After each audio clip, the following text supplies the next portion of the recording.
Guys ഇന്നപ്പോൾ നമ്മൾ കൊച്ചി മുൺലോ ഐലൻഡിലേക്കാണ് നമ്മൾ പോകുന്നത്. നമ്മൾ വീട്ടിൽ നിന്ന് ഇന്ന് സാധാരണ പോലെ അല്ലാണ്ട് കാറിലാണ് ഇറങ്ങിയത്. കാരണം എണീക്കാൻ താമസിച്ചു പതിവ് പോലെ. അതുകൊണ്ട് തന്നെ പിന്നെ എണീറ്റ് ഇങ്ങോട്ടുള്ള പബ്ലിക് ട്രാൻസ്പോർട്ടിൻ്റെ അവൈലബിലിറ്റി എല്ലാം നോക്കിയപ്പോഴത്തേന് ഇവിടെ വരെ എത്താൻ ബസ്സിൽ വരാനായിട്ട് 2.5 മണിക്കൂർ, കാറിലാണെങ്കിൽ 1/2 മണിക്കൂർ. അതുകൊണ്ട് തന്നെ നമ്മൾ കാറെടുത്ത് വിക്ടോറിയ പോയിൻറ്റിലെത്തി. അവിടെ നിന്ന് ഫെറി പിടിക്കാമെന്ന് വിചാരിച്ചു. കാറിൽ നമ്മൾ ഇവിടെ എത്തിയപ്പോഴത്തേന് ഇപ്പോൾ 10 മണിയായി. എപ്പോഴാണ് ഫെറിയുടെ സമയമൊന്നും അറിയില്ല. ഇനി നമ്മൾ വിക്ടോറിയ പോയിൻറ്റ് ജെട്ടിയിലേക്ക് നടക്കുന്നു. അവിടെ എത്തി ഫെറി എങ്ങനെയാണെന്ന് നോക്കാം. മറ്റേ നമ്മൾ സ്ട്രാറ്റ് ബുക്ക് ഐലൻഡിൽ പോയ പോലെ തന്നെ ഇവിടെയും വേണ്ട. ഇവിടെ നിന്നൊരു 800 മീറ്റർ അപ്പുറമാണ് ഫെറിയുടെ സ്ഥലം കാണിച്ചേക്കുന്നത്. അപ്പം അവിടെ വരെ പാർക്കിംഗ് ഇല്ലാത്തതുകൊണ്ട് ഇനി മാറിയപ്പുറം ഒരു സ്ട്രീറ്റിൽ കൊണ്ടാണ് നമ്മൾ വണ്ടി ഇട്ടത്. ഇനി നമുക്ക് പോയി ഫെറിയുടെ അവൈലബിലിറ്റി സമയം ഒക്കെ നോക്കിയിട്ട് ബാക്കി പരിപാടി നോക്കാം. ഈ ക്ലീവ്ലൻഡ് ഇത്രയും ബ്രിസ്ബെയിനോട് അടുത്ത് കിടക്കുന്ന ഏരിയ ആയിട്ട് പോലും ഇവിടെ എന്തോ ഒരു പ്രത്യേക ഭംഗിയാണ്. ബ്രിസ്ബെയിൻ പോലെയല്ല ഇച്ചിലൂടെ എന്തോ. പക്ഷേ എനിക്ക് പറയേണ്ട എങ്ങനെയാണെന്ന് എനിക്ക് അറിഞ്ഞൂടെ. പക്ഷെങ്കിൽ മൊത്തത്തിൽ വീടുകളാണെങ്കിലും ആ ഒരു എന്തോ ഒരു വേറെ ഒരു വൈബാണ് ഇവിടെ സ്ഥലം. Victoria point recreation reserve. അവിടെ നമ്മുടെ കൊച്ചി മുട്ട്ലോ ഐലൻഡ് ഫെറി ഇങ്ങോട്ടാണെന്നാണ് കാണിച്ചേക്കുന്നത്. ഇങ്ങോട്ടാ പോയി നോക്കാം. ഇരിക്കരുത്.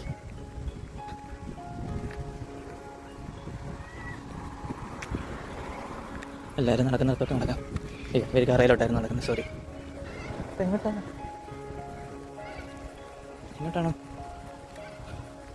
അവിടെ എന്തോ ഒരു നീല ബോർഡ് വെച്ചിട്ടുണ്ട് ഗൈസ്. അവിടെ ആയിരിക്കും. പോവാം. ശരാ, അവിടെ അല്ലായിരുന്നു ഗൈസ്. ഇതെവിടെയാണ് ഈ ഫെറി? കണ്ടുപിടിക്കാം.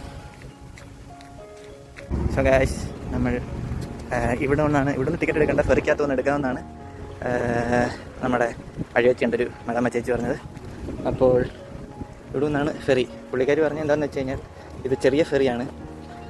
അതുകൊണ്ട് തന്നെ ഒരുപാട് പേര് അക്കോമഡേറ്റ് ചെയ്യത്തില്ല. വലിയ ക്യൂ ആണെന്നുണ്ടെങ്കിൽ നമ്മൾ വെയിറ്റ് ചെയ്യണം. പക്ഷേ വൺ സൈഡ് 10 മിനിറ്റ് എടുക്കത്തുള്ള ഐലൻഡിലേക്കൊക്കെ എത്താൻ. അത് കാരണം ഒരു ഫെറി പോവുക തിരിച്ചു വരിക, അങ്ങനെയാണ് ചേച്ചി പറഞ്ഞത്. പുള്ളിക്കാർ പറഞ്ഞത് പൊതുവെ ഇവിടെ ഇത്രയും തിരക്കില്ല. പക്ഷെങ്കിൽ ഇപ്പോൾ ഇവർ ഫെറിയുടെ പ്രൈസും 50 സെൻസ് ആക്കി. അതുകൊണ്ടാണ് ഇത്രയും തിരക്ക് എന്നാണ് പറഞ്ഞത്.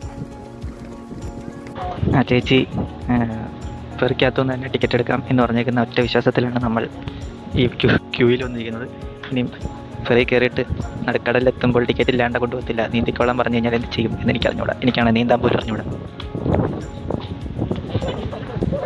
അത്യാവശ്യം നല്ല തിരക്കുണ്ടെന്നാണ് തോന്നുന്നത്. മറ്റേടത്ത് പോയി അത്രയും വലിയ ക്യൂ ഒന്നുമില്ല. സ്ട്രാറ്റ് ബ്രൂക്ക് ഐലൻഡിൽ ഇപ്പോൾ അത്രയും വലിയ ക്യൂ ഇല്ലെങ്കിലും ചെറിയ രീതിയിലുള്ള ക്യൂ ഉണ്ട്. പുള്ളിക്കാർ പറഞ്ഞത് സ്ട്രാറ്റ് ബ്രൂക്ക് പോലെ അത്ര വലിയ ഐലൻഡ് അല്ല ഇത്, നമുക്ക് ഒറ്റയടിക്ക് നടന്ന് കാണാനുള്ള ഐലൻഡേ ഉള്ളതെന്നാണ് പറഞ്ഞത്. അപ്പം നോക്കാം.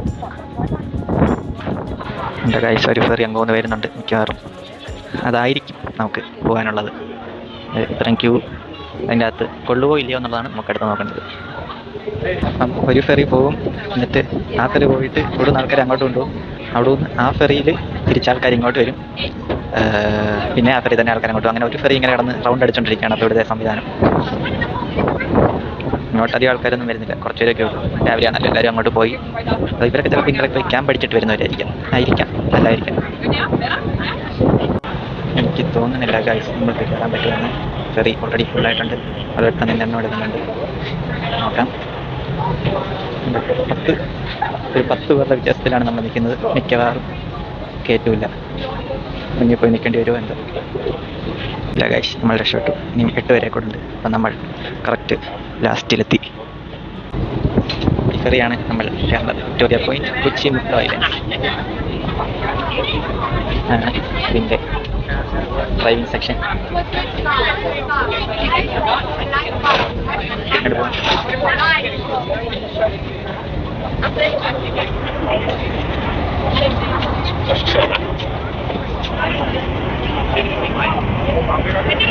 സ്ഥലം ഉണ്ടോ നോക്കുന്നുണ്ട്.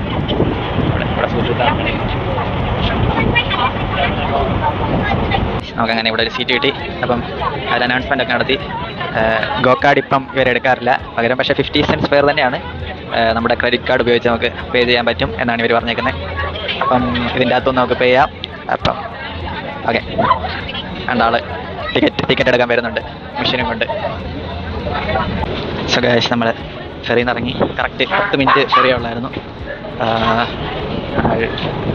$1 ടിക്കറ്റിന് അവർ മേടിച്ചത്. മിക്കവാറും റിട്ടേണോടെ ചേർത്തായിരിക്കും. അത് നമ്മൾ തിരിച്ചു പോകുമ്പോൾ ചോദിക്കാം. ഇനി നമ്മൾ പോയി ഐലൻഡിലോട്ട് കയറിയിട്ട് എന്തോ പരിപാടി, ഇവിടെ എന്തൊക്കെയാ സംഭവം എന്നൊന്ന് ആദ്യം ഒന്ന് പഠിച്ചിട്ട് നമുക്ക് മുന്നോട്ട് പോവാം. ഫസ്റ്റ് ഇംപ്രഷൻ ഓക്കെ, അത്രയേ ഉള്ളൂ. മറ്റേ നമ്മൾ സ്ട്രാഡ്ബ്രൂക്ക് ഐലൻഡ് കണ്ടപ്പോൾ കണ്ണ് വാവ് ഫാക്ടർ പോലെ നമുക്ക് ഇവിടെ തോന്നുന്നില്ല. ബീച്ച് ഓക്കെ, മറ്റേടത്തെ പോലത്തെ ക്ലിയർ വെള്ളമൊന്നുമല്ല. ബീച്ച് അത്രയ്ക്ക് ഭംഗിയുണ്ടോ എന്ന് ചോദിച്ചാൽ ഇല്ല. നമുക്ക് ഈ ബീച്ചിൽ ഇറങ്ങാതെ നമുക്ക് വേറെ സ്ഥലങ്ങളിലോട്ട് പോവാം. ഇവിടെ ചെറിയൊരു ബീച്ചുമാണ്. അത്യാവശ്യം ആ ബീച്ചിൽ കൊള്ളാവുന്ന അത്രയും തന്നെ ആൾക്കാരുണ്ട്. സോ നമുക്കിവിടെ ഒരു മാപ്പുണ്ട്. ഈ മാപ്പ് നോക്കിയിട്ട് നമുക്ക് തീരുമാനിക്കാം. സോ നമ്മൾ ആദ്യം ഇപ്പോൾ ഇവിടെ ആണുള്ളത്. നമുക്ക് മെയിൻ ബീച്ചിൽ പോകാം. മെയിൻ ബീച്ചിൽ നിന്ന് നമുക്ക് ഫ്ലിൻഡേഴ്സ് ലുക്കൗട്ടിൽ പോകാം. ഫ്ലിൻഡേഴ്സ് ലുക്കൗട്ടിൽ നിന്ന് ഈ സൈഡ് നമ്മൾ കവർ ചെയ്യണം. അത് ഇങ്ങനെ പോയി ഇങ്ങനെ വരണം, ഇങ്ങനെ പോയി ഇങ്ങനെ വരണം, ഇങ്ങനെ പോകാം. ആദ്യം മെയിൻ ബീച്ച്, ലുക്കൗട്ട്, പിന്നെ ഈ സൈഡ്, പിന്നെ ഇവിടെ, പിന്നെ ബാക്ക്. വൈകുന്നേരം കൊണ്ട് നമ്മൾ തിരിച്ചുവിടും. ഓക്കെ. സോ സൈക്കിൾ ഉണ്ടെങ്കിൽ അടിപൊളിയായിരിക്കും എന്ന് എനിക്കിപ്പോൾ തോന്നുന്നു. സൈക്കിളോട് എടുത്തുകൊണ്ട് വരുമായിരുന്നെങ്കിൽ. പക്ഷേ സൈക്കിൾ പുറക്കകത്ത് കയറ്റാൻ പറ്റുമില്ല എന്ന് എനിക്ക് അറിഞ്ഞൂടെ. എൻ്റെ പൈറേറ്റ്, ഓ മൈ ഗോഡ്, നമ്മൾ പൈറേറ്റ് ഐലൻഡിലാണോ എത്തിയേക്കുന്നത്? ഒന്ന് ചോദിച്ചു കഴിഞ്ഞാൽ നമ്മുടെ കൊടുക്കാനൊന്നും ഇല്ലാത്തതുകൊണ്ട് നമ്മൾ സേഫാണ്. അപ്പോൾ ഈ ഫെറിയിലാണ് ആൾക്കാർ വണ്ടി കൊണ്ടുവരുന്നത്. 2, 3, 4 വണ്ടി കയറ്റാനുള്ള സ്ഥലമേ അതിൻ്റെ അകത്തുള്ളൂ. മറ്റേ ഐലൻഡിൽ വലിയ എന്തായിരുന്നു നിങ്ങൾ പറയുന്നത്, എന്തോ സാധനമായിരുന്നു. അപ്പം അതുപോലല്ല, 4 വണ്ടി കയറ്റാനുള്ള സ്ഥലമേ ഉള്ളൂ. ഇഷ്ടംപോലെ മറ്റേ ഇതൊക്കെ പ്രൈവറ്റ് ബോട്ടുകൾ, ഫിഷിംഗ് ബോട്ടാണോ അറിയത്തില്ല, മറ്റേ യാച്ച് പോലത്തെ കാശുള്ളവർ വന്ന് ബോട്ട് എടുത്തിരിക്കുന്നതായിരിക്കും. ഇവിടുത്തെ പട്ടികളുടെയൊക്കെ ജീവിതം കാണുമ്പോൾ എനിക്ക് നമ്മുടെ നാട്ടിലെ പട്ടികളെയൊക്കെ ഓർത്ത് സങ്കടം വരാറുണ്ട്. ഗൈസ് കണ്ടോ,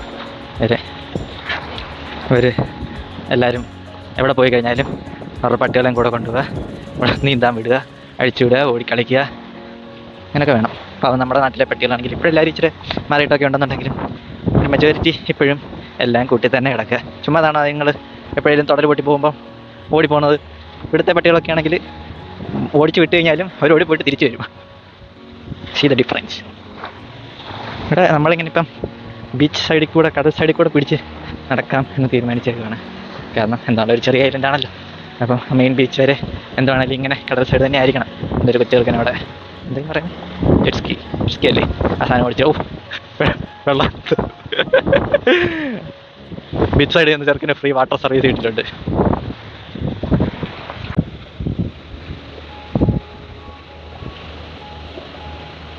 ഇപ്പം നമ്മൾ ബീച്ച് മാറി ചുമന്ന പാറയിൽ കൂടെയാണ് നടക്കുന്നത്. ഇവിടെ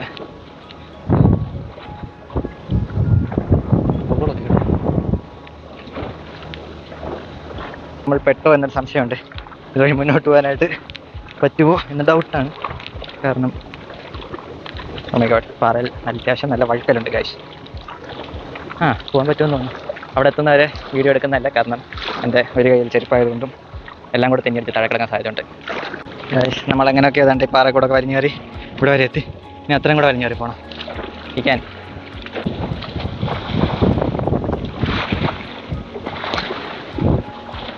ഓക്കെ ഗൈസ്, നമ്മൾ ഇത് ശരിക്കുള്ള വഴിയല്ലെന്ന് തോന്നുന്നു. പക്ഷേ ആരും നമ്മളെപ്പോലുള്ള ആൾക്കാർ ഇതുവഴി നേരത്തെ വന്നിട്ടുണ്ട്. വഴി തന്നെയാണ്, പക്ഷേ അത് ആൾക്കാർ യൂസ് ചെയ്യാതെ കട കയറി പോയതാണ്. എന്താണേലും നമ്മൾ അങ്ങനെ ഇതേണ്ട ഒരു ബോള് ഇവിടെ എത്തി. എവിടെയെന്ന് വെച്ചാൽ എവിടെയാണെന്ന് എനിക്ക് അറിഞ്ഞൂടാ. എവിടെയോ നമ്മളെത്തി.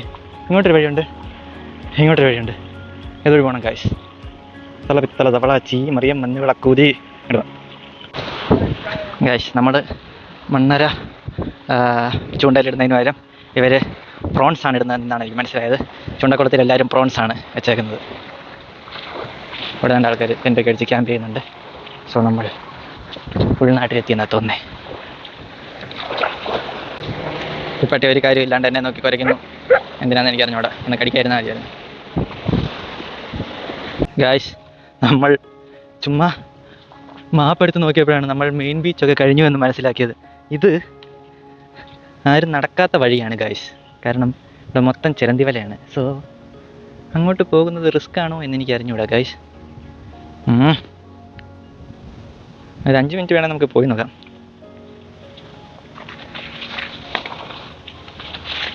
ഫുൾ കണ്ടൽക്കാട് സെറ്റപ്പാണ്. കണ്ടൽക്കാട് സെറ്റപ്പ് അല്ല, അതുകൊണ്ട് കണ്ടൽക്കാടാണ് ഗൈസ്. ഇല്ല ഗൈസ്, അങ്ങോട്ട് മുന്നോട്ട് നടക്കാനായിട്ടൊരു വഴി നല്ല ബുദ്ധിമുട്ടാണ്. നമുക്ക് തിരിച്ചു പോയി, ഈശ്വര വല്ല ആദിവാസികൾ ഇവിടെ ഉണ്ടെങ്കിൽ എന്നെ പിടിച്ച് നമുക്ക് തിരിച്ചു പോയി ഏതെങ്കിലും സ്ട്രീറ്റിൽ കൂടെ നമുക്ക് അപ്പുറത്തെ സൈഡിലേക്ക് എത്താനുള്ള പരിപാടി നോക്കാം. മൊത്തം ചിരന്തി വരെയാണ്. നമ്മൾ പോയ വഴിയല്ലായിരുന്നു പോകണ്ടേ. ഇതൊരു ഗോൾഫ് കോർട്ടാണ്. അപ്പോൾ ഇപ്പോൾ വഴി വെച്ച് കണ്ട അപ്പച്ചനും അമ്മച്ചിയും പറഞ്ഞു ഈ ഗോൾഫ് കോർട്ടിൽ കൂടെ പോവാം. ഇവിടെ എത്തുമ്പോൾ ഒരു വുഡൻ സൈൻ ബോക്സ് കാണും, വുഡൻ സൈൻ കാണും, കൊച്ചി ഐലൻഡ് എന്ന് പറഞ്ഞ് അത് ഫോളോ ചെയ്യുക. അതിൻ്റെ അപ്പുറത്തൂടെ ട്രെയിൽ ഉണ്ടെന്നാണ് പറഞ്ഞത്. മറ്റേത് അയ്യോ, അപ്പച്ചൻ എൻ്റെ തലയടിച്ച് ഗോൾഫ് ബോൾ വെച്ച് പൊട്ടിക്കുന്നു. നമുക്ക് പോയി നോക്കാം. ഇതാണെന്ന് തോന്നുന്നു ഗൈസ് ആ അപ്പച്ചൻ എൻ്റെ അമ്മച്ചി പറഞ്ഞ വഴി. കണ്ടിട്ട് അവർ പറഞ്ഞൊരു ലുക്കുണ്ട്. അവർ പറഞ്ഞത് ഗോൾഫ് കോർട്ടിൻ്റെ ബാക്കിൽ കൂടെ ഒരു ഫോറസ്റ്റ് രീതിയിലുള്ളൊരു ട്രെയിലാണ് എന്നാണ് പറഞ്ഞത്. അത് പിടിച്ച് പോയി കഴിഞ്ഞാൽ നമുക്ക് ഐലൻഡിൻ്റെ നോർത്ത് സൈഡ് എത്താം. നോർത്ത് സൈഡിലുള്ള ബീച്ചുകൾ ഇത് തന്നെ അവർ പറഞ്ഞായിരുന്നു. മാംഗ്രൂവ് ഫോറസ്റ്റിൻ്റെ ഇടയ്ക്കൂടെയുള്ള ട്രെയിലാണ്. വാവ് ഗൈസ്, ഇത് അടിപൊളി. Best part so far. ഇത് സൂപ്പറാണ് ഗൈസ്. എനിക്ക് ആ ബീച്ചിനെക്കാട്ടിലും ഈ ട്രെയിൽ എനിക്ക് ഇഷ്ടപ്പെട്ടു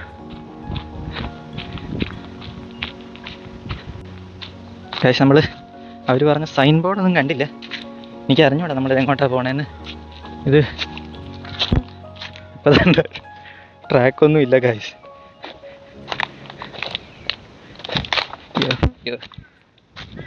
എനിക്കറിഞ്ഞൂടാ ഇതൊരു ട്രാക്കാണോ?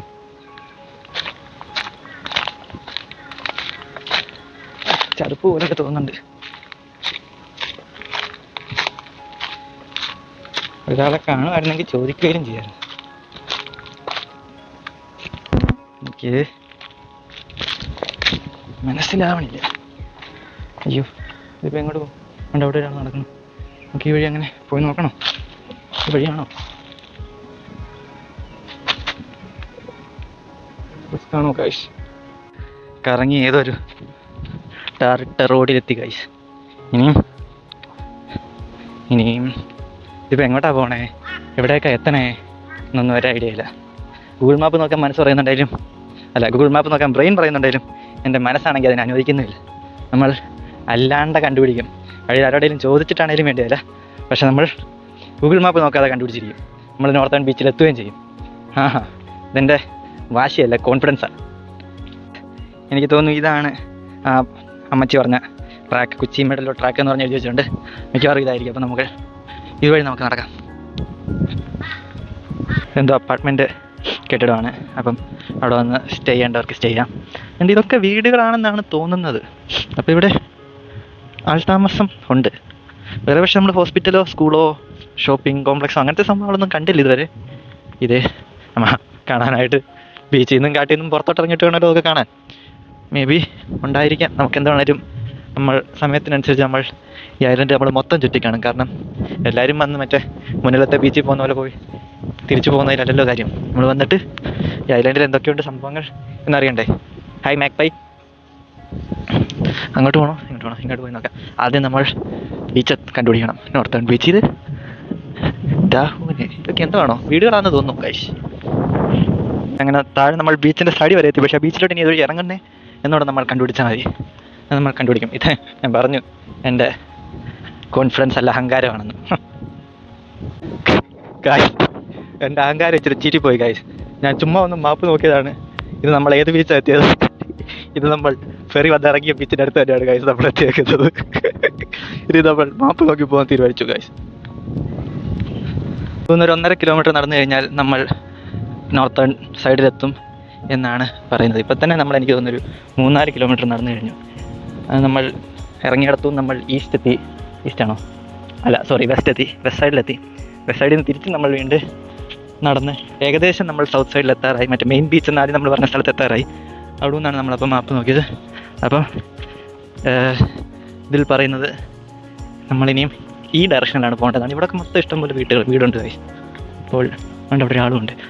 അപ്പോൾ ഇവിടെയൊക്കെ ഒന്നുകിൽ ആൾക്കാർ സ്ഥിരമായി താമസിക്കുന്നു, ഇല്ലെങ്കിൽ മറ്റേടത്തുനിന്ന് സമ്മർ ഹോളിഡേയ്സ് പോലെ വന്ന് താമസിക്കാനായിട്ട് വീടുകൾ പണിതിട്ടേക്കുന്നു. എന്ത് വേണേലും ഇഷ്ടംപോലെ കെട്ടിടങ്ങളുണ്ട്. ഇതാണ്ട് അതിൻ്റെ അപ്പുറത്ത് കാണുന്ന മറ്റേ മാംഗ്രൂവ് അതാണ്. അപ്പോൾ നമ്മൾ ആ മാംഗ്രൂവ്സിൻ്റെ ഇടയ്ക്കൂടെ വരുമായിരുന്നുണ്ടെങ്കിൽ നമ്മൾ അതിൻ്റെ ഇടയ്ക്കൂടെ ആയിരുന്നു എത്തേണ്ടത്. എത്തുമെന്ന് വലിയ ഉറപ്പില്ല, എന്നാലും അതുവഴിയായിരുന്നു നമ്മൾ ഈ ബീച്ചിൽ എത്തേണ്ടത്. അപ്പം നമ്മൾ റൈറ്റ് ട്രാക്കിലാണ്. ഇടയ്ക്കൊന്ന് ഗൂഗിൾ മാപ്പ് നോക്കേണ്ടി വന്നെങ്കിലും. ഗായ്സ്, വീട് ഫോർ സെയിൽ ഇട്ടേക്കുന്നു, മേടിച്ചാലോ? കൊള്ളാം, നല്ല വീട്, എനിക്കിഷ്ടമായി. പൊതുവേ വീടുകളിലൊക്കെ കണ്ട ആൾക്കാരെന്ന് വെച്ച് കഴിഞ്ഞാൽ ഇച്ചിരി സ്വല്പം പ്രായമായവരാണ്. പിന്നെ എല്ലാവരും ഭയങ്കര ഫ്രണ്ട്ലിയാണ്. ഇങ്ങോട്ട് വന്ന് ഹായ് കാണിക്കുന്നു, കാര്യങ്ങൾ പറയുന്നു. കൊള്ളാം, നല്ല ആൾക്കാർ.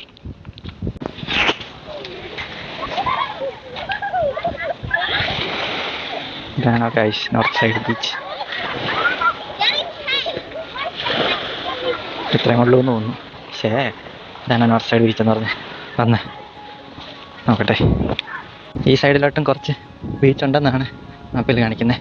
നമുക്ക് ഈ സൈഡിലോട്ട് നടന്നു നോക്കാം. അങ്ങോട്ട് പോയി കഴിഞ്ഞാൽ ബീച്ച് വല്ലതും കാണാൻ പറ്റുമെന്ന്.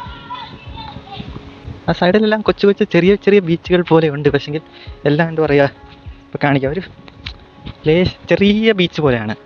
വെച്ച് കഴിഞ്ഞാൽ തീരെ വീതിയില്ല. അവിടെ എല്ലാം ഓൾറെഡി ആൾക്കാർ ഇതുണ്ട് സാധനം പിടിച്ചിട്ടുണ്ട്. സ്കൂട്ടറിലൊക്കെ വന്നേക്കാം. ഇതല്ലേ ഉള്ളൂ വീതി എന്ന് പറയുന്നത്. അവിടെ നല്ല ആൾക്കാർ ഓൾറെഡി 2 പേര് ഇരിപ്പുണ്ട്. ഇഷ്ടമായിട്ടൊരു ബീച്ചിൽ പോയിരുന്ന് കൊണ്ടുവന്ന സാൻഡ്വിച്ച് കഴിക്കാമെന്ന് വിചാരിച്ചിട്ട് ഇതുവരെ പറ്റിയില്ല ഗൈസ്. നമ്മൾ ഇവിടെ എത്തിയതെപ്പോഴാണ് 10:30. ഇപ്പോൾ 12:30.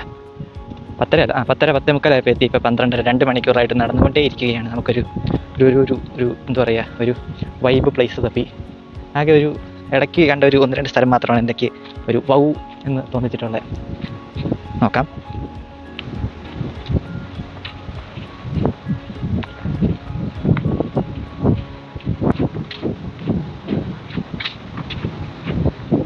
എൻട്രൻസ് എനിക്കിഷ്ടമായി, പക്ഷേ എനിക്ക് തോന്നുന്നില്ല ഇവിടെ ഒരു നല്ല സ്പോട്ട് കിട്ടുമെന്ന്. ഓൾറെഡി ഒരു ഫാമിലി വന്നിരിപ്പുണ്ട്. പിന്നെ എനിക്ക് തോന്നുന്നു ബീച്ച് സൈഡിൽ കൂടെ തന്നെ പിടിച്ചിട്ടുണ്ട്. അതാകുമ്പോൾ എവിടെയെങ്കിലും ഒരു സ്ഥലം കിട്ടും. വീണ്ടും 2 ആൾക്കാരെ കാണാൻ തുടങ്ങി. സോ എനിക്ക് തോന്നുന്നു ഈസ്റ്റ് സൈഡിലേക്ക് എത്തിയിരിക്കുകയാണ്. എവിടെയെങ്കിലും അധികം പോകാതെ നോക്കി എവിടെയെങ്കിലും സ്ഥലം പിടിച്ച് ഇരിക്കാം. ഫൈനലി എനിക്ക് സ്ഥലം ഇച്ചിരി എനിക്ക് ഇഷ്ടപ്പെട്ടു. ഇച്ചിരിയുടെ ഒരു ഭംഗിയൊക്കെ തോന്നുന്നുണ്ട്. ഈ തിരമാലയൊക്കെ കാണാൻ വെള്ളം ഇച്ചിരിയുടെ ഒരു രസമുണ്ട്.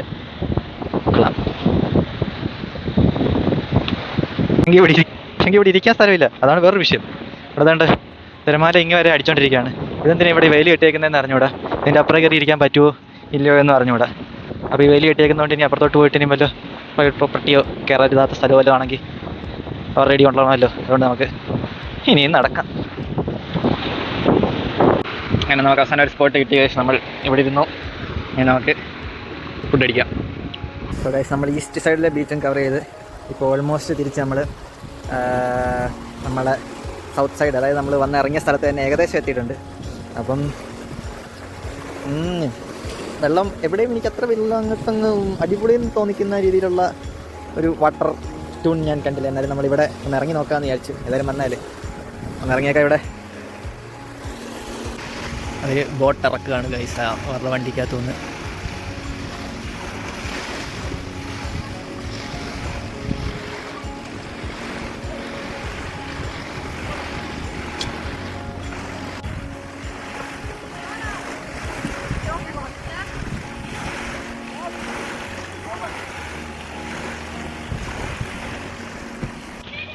അങ്ങനെ നമ്മൾ വൈകുന്നേരം വരെ ഐലൻഡ് മൊത്തം കറങ്ങി നടന്ന് കണ്ട് തിരിച്ച് നമ്മൾ ഫെറി പിടിക്കാനായിട്ട് പോവുകയാണ്. അപ്പം നമ്മൾ വന്ന അവിടെ തന്നെയാണ്. വന്നപ്പം $1 ടിക്കറ്റ് ആയിരുന്നുകൊണ്ട് തിരിച്ചു പോകുമ്പോൾ ടിക്കറ്റ് എടുക്കണ്ടായിരിക്കും എന്ന് പ്രതീക്ഷിക്കുന്നു. തിരിച്ച് ഇവിടെ വന്ന് ഫെറി ക്ലീവ്ലൻഡ് മറ്റേ വിക്ടോറിയ ജെട്ടിയിൽ കൊണ്ടുപോകുന്നു. അവിടെ നമ്മൾ വണ്ടി പാർക്ക് ചെയ്തിട്ടുണ്ട്. അവിടെ നമ്മൾ തിരിച്ചു പോകുന്നു. അപ്പം നല്ല സ്ഥലം ആണ്. പക്ഷേ നിന്നൊക്കെ പെട്ടെന്ന് നമുക്കൊരു ദിവസം വന്ന് അതായത് മൊത്തം നമുക്ക് ചുറ്റിക്കിറങ്ങി ഇത് മൊത്തം കണ്ട് തീർക്കാനായിട്ട് നമുക്ക് വേണമെന്നുണ്ടെങ്കിൽ ഒരു 3 മണിക്കൂർ 4 മണിക്കൂർ മതി. ഓരോ ബീച്ച് തമ്മിൽ, അതായത് സൗത്തിലെയും ഈസ്റ്റിലെയും നോർത്തിലെയും വെസ്റ്റിലെയും ബീച്ച് തമ്മിൽ ഒരു 1 കിലോമീറ്റർ വ്യത്യാസമേ ഉള്ളൂ. അപ്പോൾ ഇതെല്ലാം കൂടെ കണ്ടു തീർക്കാനായിട്ട് വേണമെങ്കിൽ നമുക്കൊരു 3-4 മണിക്കൂർ കൊണ്ട് കണ്ടു തീർത്ത് വെള്ളത്തിൽ ഇറങ്ങി പോകാം. മറ്റേതുപോലെ വലിയ ബീച്ചുകളല്ല, കൊച്ചു കൊച്ചു ബീച്ചുകൾ എന്ന് വെച്ചാൽ തീരെ വീതിയില്ലാത്ത വിസ്തീർണ്ണം ഇല്ലാത്ത ബീച്ചുകളാണ്. അപ്പം അത്രയൊക്കെ ഉള്ളൂ. ഓക്കെ.